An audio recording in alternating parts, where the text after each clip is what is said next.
comment in front of the microphones for me. Hey, I like it personally. Their own stuff. I do.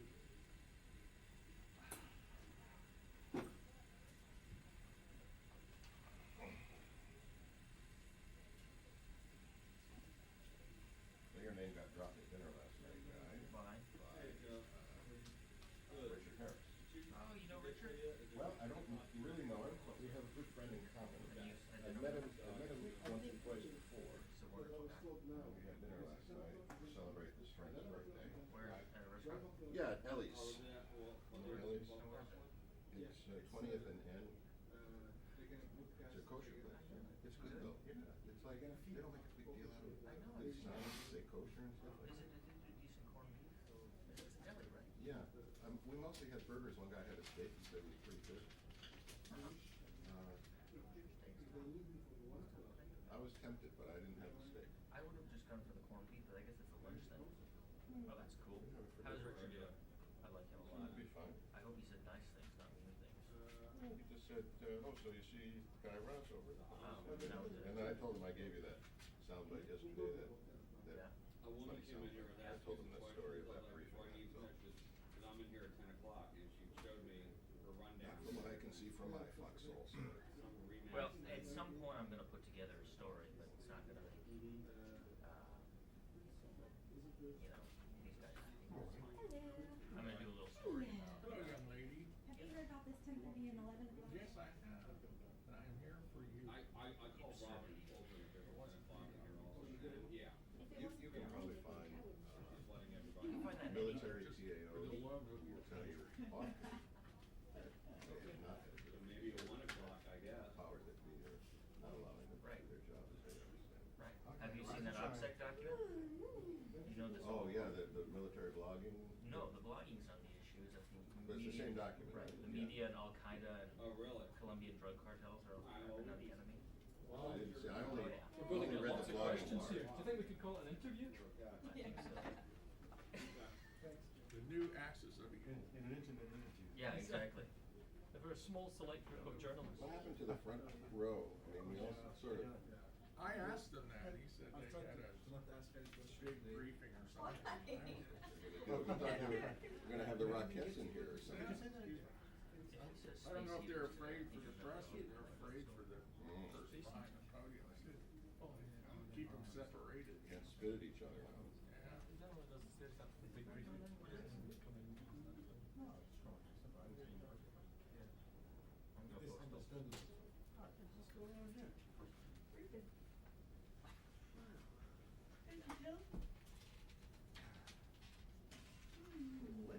I'm fine, Joe. Yeah, I'm nothing for you at this time. I don't, I just didn't really talk about operational yeah, things. I'm an operational guy, so I can't really talk about that. Oh, here we go.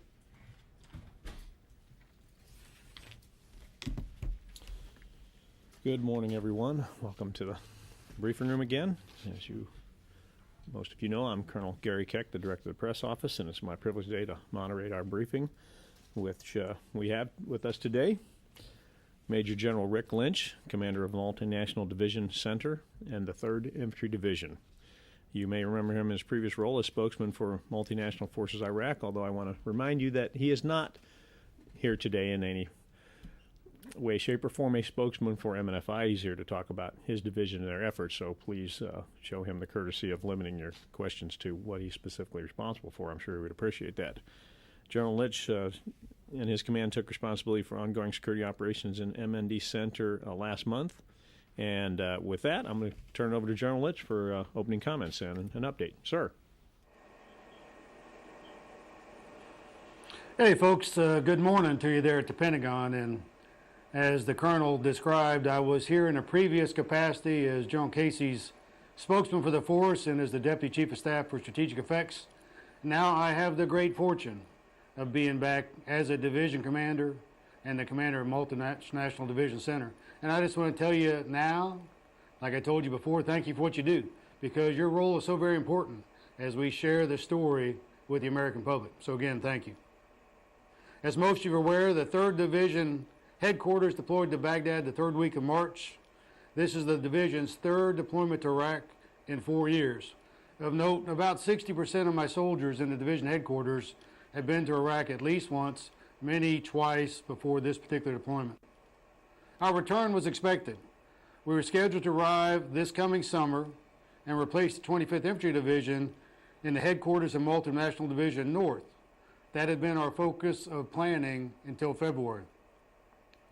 Our deployment was accelerated as a result of the request for forces that supported the surge of combat forces in a bold campaign to secure Baghdad, the main effort here in Iraq. Within weeks, we refocused and trained for the mission that we now perform. On the 1st of April, Multinational Division Center effectively came into existence.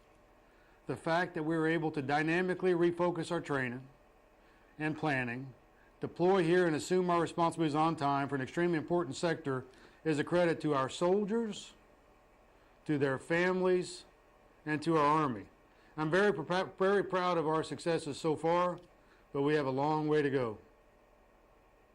It's important that you understand our mission. Our mission is inextricably tied to the security of Baghdad. Our goal is to stop the flow of accelerants of violence into Baghdad from the south. Accelerants are, simply stated, the physical components that facilitate violence and perpetuate further instability. We know that these accelerants flow into Baghdad from its exterior, and our job is to stop those flow of accelerants into Baghdad. An important point, NMD Baghdad, commanded by Major General Phil, is the supported effort. We're focused on blocking the accelerants into Baghdad. We have a supporting role in a very important sector. Today, Task Force Marne consists of 3 brigade combat teams. The 4th Brigade of the 25th Infantry Division from Fort Richland, Alaska, the 3rd Brigade from the 3rd Infantry Division out of Fort Benning, Georgia, and the 2nd Brigade of the 10th Mountain Division from Fort Drum. Of note, the 3rd Infantry Division's 1st Brigade is attached to Multinational Division West and is doing a magnificent job with our brothers out in the Al-Anbar province. As you've heard from both the Multinational Corps Iraq and the Multinational Force Iraq commanders, all the brigades included in the surge will be on the ground here in mid-June. That's an important point. Task Force Marne will accept my Combat Aviation Brigade from the 3rd Division and my 2nd Brigade from the 3rd Infantry Division here in the May-June timeframe, and they will be established by mid-June, and that will complete the surge of forces into Iraq. Multinational Division Center will continue to grow with both our Combat Aviation Brigade and our 2nd Brigade Combat Team over the next 45 days. So by about the 15th of June, we'll have the surge forces in sector prepared to work through their missions.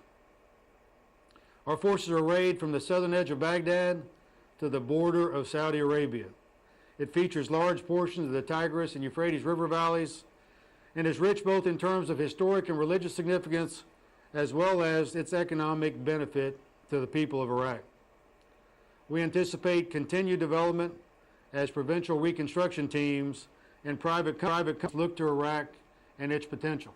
As part of the surge, as you're well aware, we as a nation also surged these provincial reconstruction teams. And 2 of those provincial reconstruction teams that have been surged are embedded in Task Force Marne, and they're making marked improvements in sector already. Its government is gaining strength, and the people of Iraq are indeed resilient. From Najaf in the south to Mahmudiyah in the north, and from Iraq in the east to Radwaniyah in the west, we see glimmers of hope. Iraqi security forces are indeed becoming more capable, both its army and its police forces every day. We see farming and the return of manufacturing industry in our sector. We see children playing, all the elements of a nation gaining in capacity. I do not want to give you anything less than a realistic appraisal. The challenge is great, and the mission is a difficult one. What we owe you is both the good and the bad, and that's what I intend to give you in this particular press engagement. In our area of operations, we face Iraq's public enemy number 1, Al-Qaeda and Al-Qaeda-affiliated Sunni extremists. Al-Qaeda continues its campaign of hatred, never distinguishing between targets. They wreak havoc and destruction. They desire to achieve what they achieved with the bombing of the Golden Mosque, to create sectarian violence and plunge this nation into a continuous downward, ungovernable spiral. In NMD Center's battle space, we also face extremist networks that, with their own sectarian agendas, are equally counterproductive to the overall goals of the Iraqi people, its security forces, and the legitimate government of Iraq. There has been publicly stated, clear evidence that these extremists receive support, financing, and training from outside of Iraq. Just this week, a bus containing innocent women and children was exploded in the city of Mahmudiyah, about 20 miles south of Baghdad. 8 were killed and 4 were wounded. This act was intolerable, indiscriminate, and an affront to all humanity. What followed was a coordinated effort by Iraqi security forces and U.S. Army soldiers to aid victims, investigate the incident, and begin the process to find those responsible for its despicable act. I got to tell you, as I explained here in Multinational Division Center in Task Force Marne, the majority of my soldiers have been to Iraq at least once, many on their second and third deployments. And when you ask the soldiers why they're here to defeat the terrorists in Iraq so they don't have to fight the terrorists back home. And when incidents like this bus take place, where 8 women were killed, 4 children were injured, what they do is they remind themselves that they're fighting over here so that our children and their children can get on a bus back home and not worry about a detonation, an explosion, and human carnage. On April the 8th, coalition Iraqi Army forces responded to a car bombing in Mahmudiyah that killed 17 Iraqis and wounded 26 others. And last week, in the same town, Iraqi security forces discovered an abandoned car. The Iraqi Army called for assistance from one of our explosive ordnance disposal units, which rendered the would-be car bomb safe. There were no injuries as a result of this joint effort. In Karbala, the site of the 20th January 07 attack on the Provincial Joint Coordination Center that killed 5 U.S. soldiers, a car bomb detonated last Saturday near the Imam Abbas Mosque, 55. This was in the vicinity of an earlier attack on a bus stop, an attack that killed 36. In both cases, the Karbala government, with which I recently met, has taken the lead to restore security, care for those who are injured, and search for the persons responsible for this horrible act. You know, people tell me, hey Lynch, you just left 10 months ago. What have you seen that's different? And I got to tell you, in my battle space, in Multinational Division Center's battle space, what I'm seeing is a marked improvement in the capability of the Iraqi security forces. And let's just use Karbala as an example. When the detonation took place on the 28th of April, there weren't any coalition forces anywhere in the vicinity. We called down to the Karbala Iraqi security forces and we said, hey, what do you need help with? And they said, nothing. We got it. They handled that situation. It could have been extremely explosive. The second and third order consequences of that attack in the vicinity of the mosque could have been horrific. But the Iraqi security forces stabilized the situation.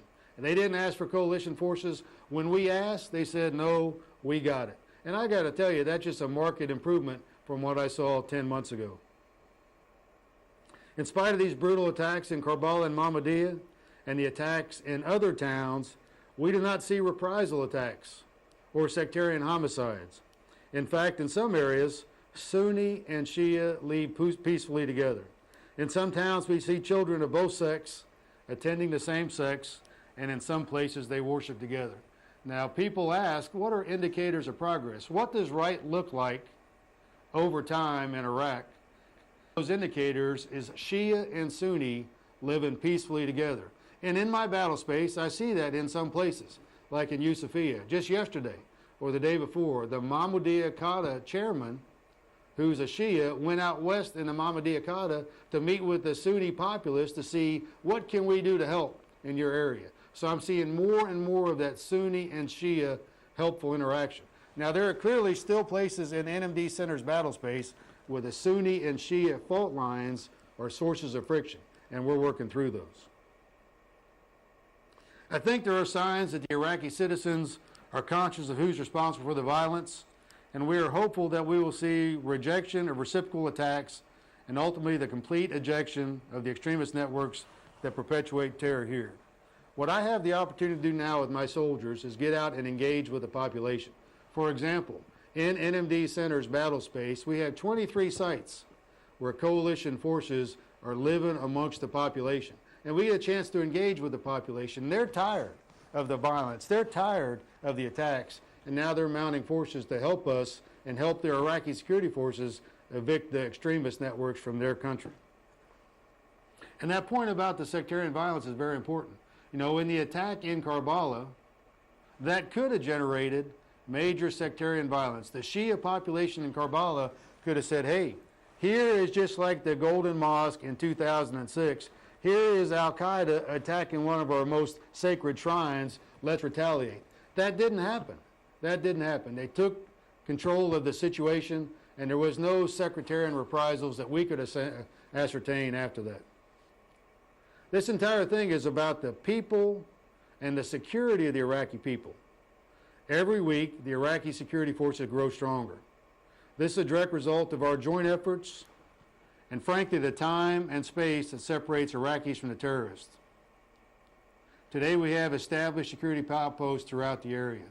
You know, I am blessed to partner with two Iraqi Army divisions, the 6th Iraqi Army Division and the 8th Iraqi Army Division. I got to tell you, those two division commanders are magnificent professionals. They are Iraqi, and they're focused on the security of their people, and I have the privilege of dealing with them on a routine basis. We do conduct joint patrols, and this immersion does place our forces at risk. In fact, we have lost several brave young men to enemy action.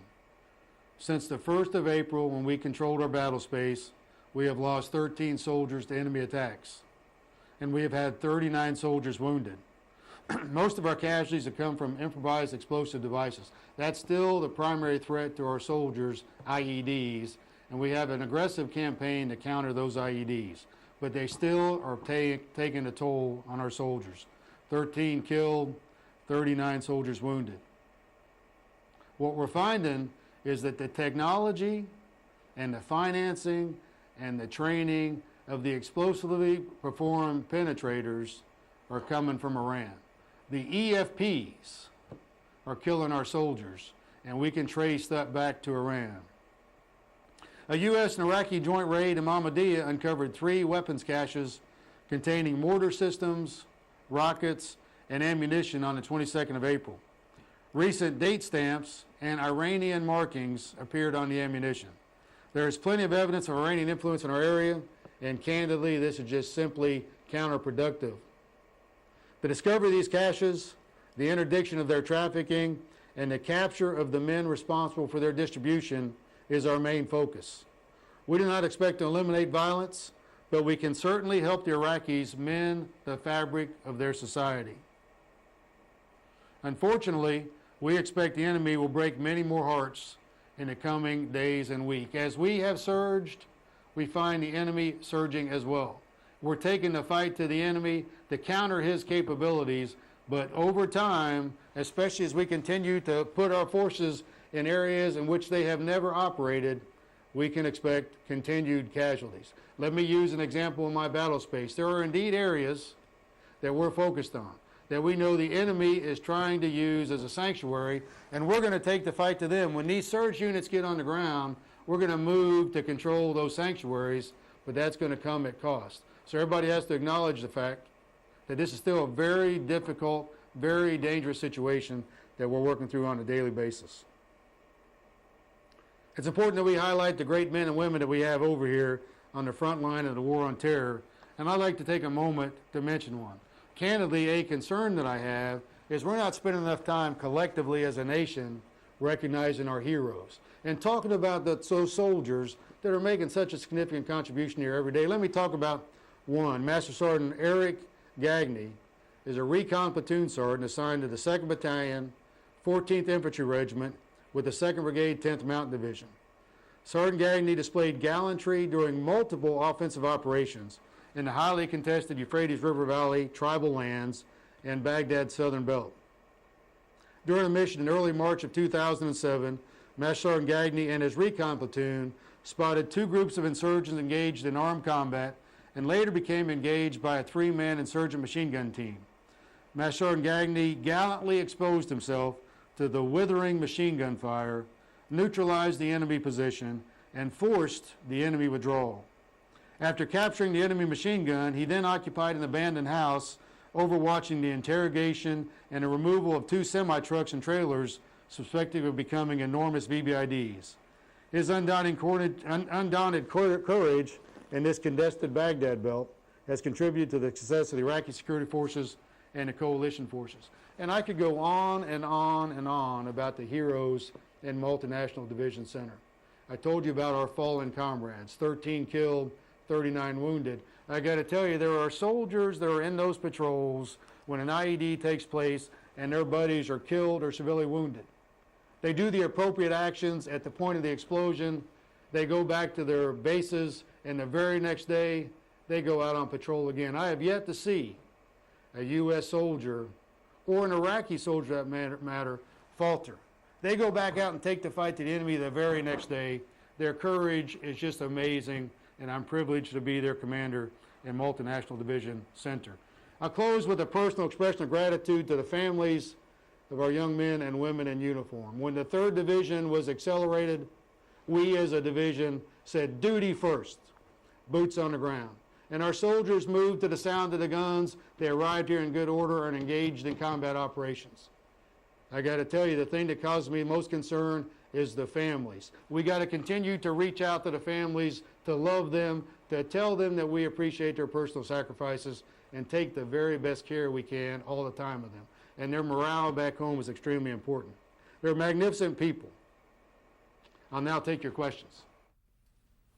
Okay, I'll remind you that he cannot see you, so please let him know who you are. Andrew? General, this is Andrew Gray with Reuters. You mentioned that as you surge, you see the enemy surging as well. Can you give us any examples of that? Have you seen an increase in attacks in your battle space? Have you seen an increase in the number of weapons flowing into Baghdad? Yeah, what the enemy has been able to do is he's been able to establish areas where he has relatively good freedom of maneuver. He has training sites, he has weapons caches, those kinds of things that he's going to use for violence in Baghdad and the surrounding areas. So what we've been able to do with the surge of forces, and like I explained to you, we don't get the last of the soldiers engaged in combat until the 15th of June. We can move into those sanctuary areas and take the fight to them. He's not going to give up. He's not going to give those sanctuary areas up without a fight. So there's a fight that's fixing to happen in those sanctuary areas. And he knows that he can continue to work horrific attacks. See, that's the biggest concern. See, when you're fighting Al-Qaeda, who has no appreciation for human life, he could care less whether they're killing women or children or innocent civilians. They're going to continue to do these horrific acts of violence to kind of demonstrate their capabilities. And that's what we're seeing. General, this is Courtney Cubey from NBC News. If I could just follow up on that, to say that the enemy is surging is a pretty bold assertion. I mean, can you give us some statistics or something to back that up? Or are you seeing an increase in attacks in your area? Or, I mean, why specifically would you say they're surging? Yeah, Courtney, we watch this very close, as we always have, and try to monitor the enemy's capability and our capability to respond. And we're trying to conduct offensive operations over here and taking the fight to him. So every time we take the fight to him, it results in another attack against us. So what you're going to see as we continue to build forces on the ground and continue to campaign in an offensive manner, you're going to see him responding. So as I look at attack trends, to answer your specific questions, sure, I see attack trends on the rise, primarily in response to our offensive operations. That's what I'm seeing. The enemy can't afford for us to create a situation in Iraq where there's stability. We always got to remind ourselves of the end state. The end state in Iraq has always been a representative government that respects the human rights of all Iraqis, that Iraq is not a safe haven for terrorists, an Iraq that has domestic security forces that can maintain domestic order and deny Iraq a safe haven for terrorists. So the enemy doesn't want that to happen, so he's going to continue to mount offensive operations, but we're going to take the fight back to him. And what I'm seeing in my battle space is we have the ability, and we'll have more ability over time, to continue to thwart his efforts. General, this is Guy Raz with NPR. You mentioned that your soldiers are fighting the terrorists there in order to avoid fighting them at home. Are you basing that on any independent assessment that you've carried out or that has been carried out by the Army? I got to tell you, I live to spend time with my soldiers, as do all my leaders. So routinely, we're talking to them. We're talking about professional issues and personal issues. And I got to tell you, of Task Force Marne and those magnificent soldiers I have the opportunity to command, and the 3rd Infantry Division, when I talk to the great men and women in uniform under my command, they all say, hey, boss, we got to fight them here because we don't want to fight them there. I don't know about you, but I've got children, I'll soon have grandchildren, and I worry about them not having the same freedoms that we enjoy. And that's the sense I get from my soldiers as well. You know, I don't get complaints. Even the soldiers here on their 3rd deployment, I don't get complaints because they know it's duty first. What I get is, man, I miss my family, just like I miss my family. That's why we got to work very hard to take care of the families and ensure that they can communicate with their soldier husbands or wives who are deployed. That's most important. General, this is Joe Tabet with Al-Hurra. You've mentioned in your opening statement that you have a long way to go. What do you mean by this? Is it a matter of months, of years? Could you give us more details on that? Thank you for that question.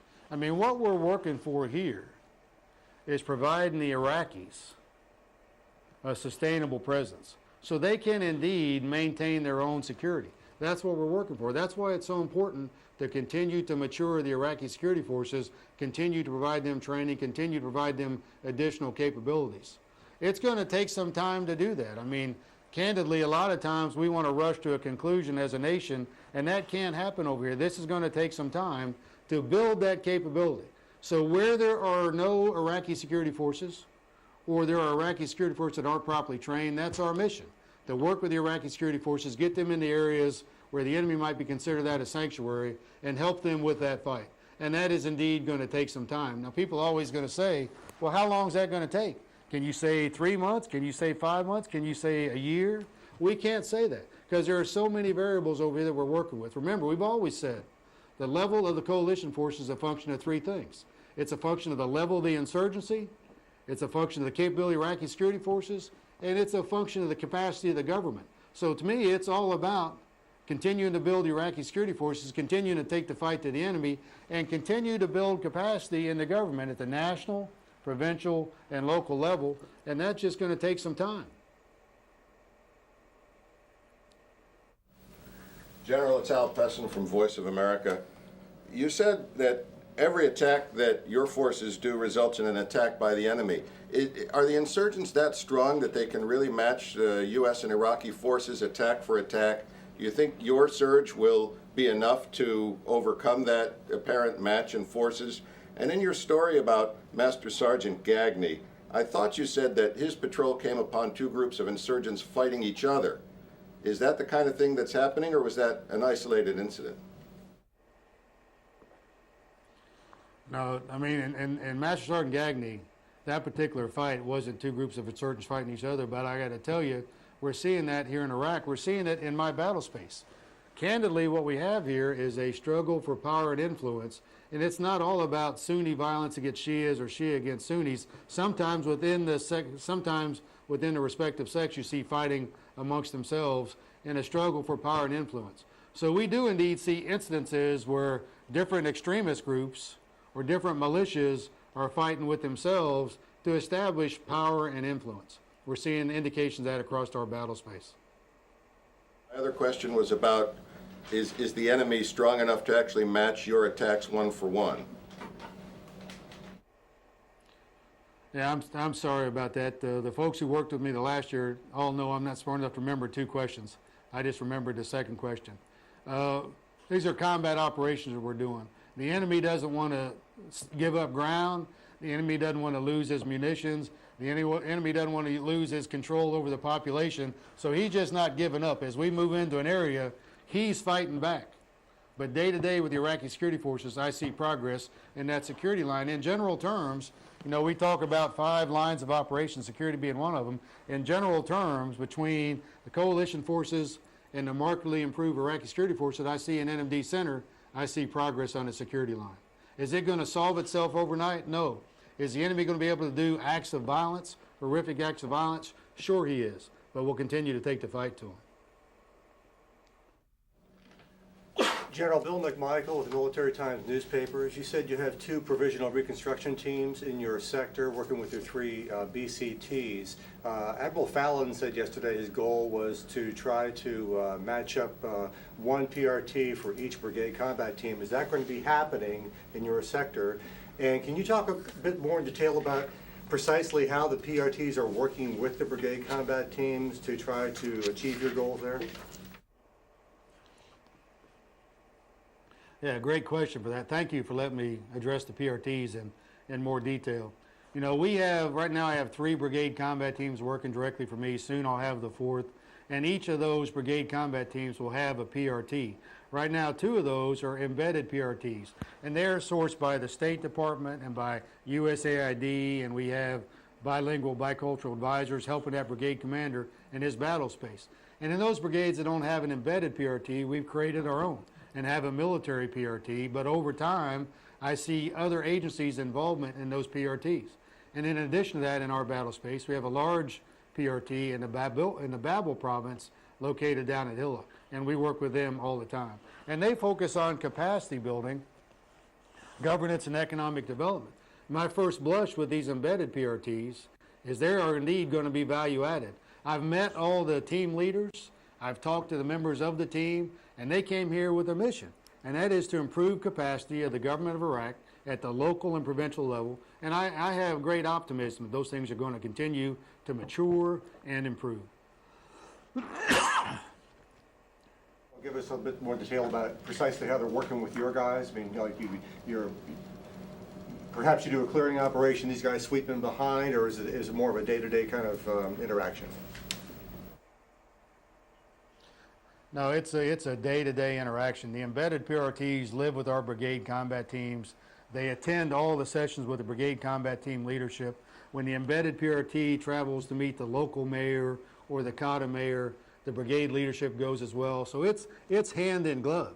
It is indeed folks like me in uniform working with folks in coats and ties for the betterment of the people of Iraq. And that is exactly the direction this needs to go. So it's still in its early stages. The embedded PRTs that work with Task Force Marne have only been in position for about a week to 10 days. But I got to tell you, I have a sense of optimism that that's going to be a combat multiplier at the local and the provincial level. It's so important. Economic development, capacity building with the government is so very important. Candidly, it's as important in my mind as the security line of operation. We are at a point in this campaign where it's about, in my mind, capacity building, governance, and economic development, and that's what the PRTs will help us do. General Jonathan Carl with the ABC News. Just wondering, you talked about how you see the situation different from your last tour, but how do you see, what is most significant in terms of how the coalition is operating differently from your last time over there? Aside from the surge, aside from the numbers, what has significantly changed about the way coalition forces are operating day to day? Yeah, what we have done, and by golly, I believe it's exactly right, is we've now moved our soldiers off the large field operating bases into the population, either on combat outposts or patrol bases or joint security sites with the Iraqi security forces. As I say, in my battle space, I have 23 sites where coalition forces are forward deployed. We focus on their security, we focus on their force protection, but they're out there amongst the population. So there's more active patrolling, there's more active engagement with the people in that local area. And what you find as a result of that is you find this increased perception of security on the part of the local population. And they say, hey, the coalition forces are here, and they're here all the time.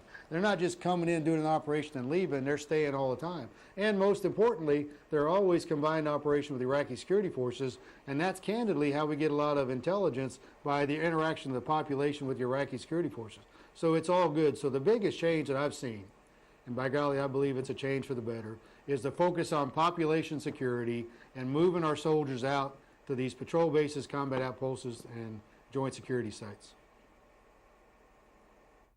We are out of time here, and I just want to give you an opportunity to make some final comments. Yeah, I thank you for this. What you all do is so very important, and every opportunity that we have to share with you our views, we will take advantage of that opportunity. And we'll tell you the good things that are happening, and we'll tell you the bad things that are happening, and it's balanced reporting. And all I ask is that we indeed share that information with the American public. You know, I worry about our families back home. I worry about their morale. We work very hard to tell them the good and the bad. What's happening that's good, and where are we struggling, so they have an informed opinion. But if all they see is acts of violence, all they see is bombs exploded on TV and the newspapers, then it affects their morale. And I hope that you understand that and can help us work through that. But you'll always find us in Task Force Marne and Multinational Division Center willing to engage with you and tell you our views. I want to make one point. The work here is important work, but it's going to take some time and it's going to take some patience. We're going to have good days and we're going to have some not so good days, but it's just so important, the accomplishment of this mission, because I don't want my kids or my grandkids to be afraid to go to school, go to work, worship at their place of worship. And that's why we're fighting this fight here. Thank you for your opportunity, thank you for your time, and thanks for all you do. Thank you again, sir. We hope to hear from you again soon.